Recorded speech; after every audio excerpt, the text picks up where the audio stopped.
রেলগাড়ির কামরায় হঠাৎ দেখা, ভাবিনি সম্ভব হবে কোনোদিন।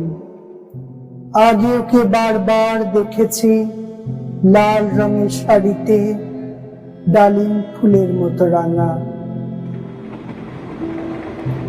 আজ পড়েছে কালো রেশমের কাপড়, আঁচল তুলেছে মাথায়, দোলন চাপার মতো চিকন গোর মুখখানি ঘিরে। মনে হলো কালো রঙে একটা গভীর দূরত্ব ঘনিয়ে নিয়েছে নিজের চারদিকে, যে দূরত্ব সর্ষে ক্ষেতের শেষ সীমানায়, শালবনের নীলাঞ্জনে। থমকে গেল আমার সমস্ত মনটা। চেনা লোককে দেখলাম অচেনার গাম্ভীর্যে। হঠাৎ খবরের কাগজ ফেলে দিয়ে আমাকে করলে নমস্কার। সমাজবিধির পথ গেল খুলে, আলাপ করলেন শুরু।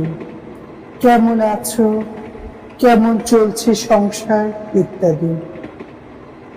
সে রইল জানলার বাইরের দিকে চেয়ে, যেন এক গাছের দিনের ছোঁয়াচ পার হওয়া চাহনিতে। দিলে অত্যন্ত ছোট দুটো একটা জবাব, কোনটা বা দিলেই না। বুঝিয়ে দিলে হাতের অস্থিরতায় কেন এসব কথা, এর চেয়ে অনেক ভালো চুপ করে থাকা। আমি ছিলাম অন্য বেঞ্চিতে ওর সাথীদের সঙ্গে। এক সময় আঙুল নেড়ে জানালে কাছে আসতে, মনে হলো কম সাহস নয়। বসলুম ওর এক বেঞ্চিতে। গাড়ির আওয়াজে আড়ালে বললে মৃদুস্বরে, কিছু মনে করো না, সময় কোথায়, সময় নষ্ট করবার। আমাকে নামতে হবে পরের স্টেশনে, দূরে যাবে তুমি, দেখা হবে না আর কোনোদিন। তাই যে প্রশ্নটার জবাব এত কাল থেমে আছে, শুনবো তোমার মুখে। সত্য করে বলবে তো? আমি বললাম বলবো। বাইরের আকাশের দিকে তাকিয়ে শুধলো, আমাদের গেছে যেদিন, একেবারেই কি গেছে, কিছু কি নেই বাকি। একটুকু রইলেন চুপ করে।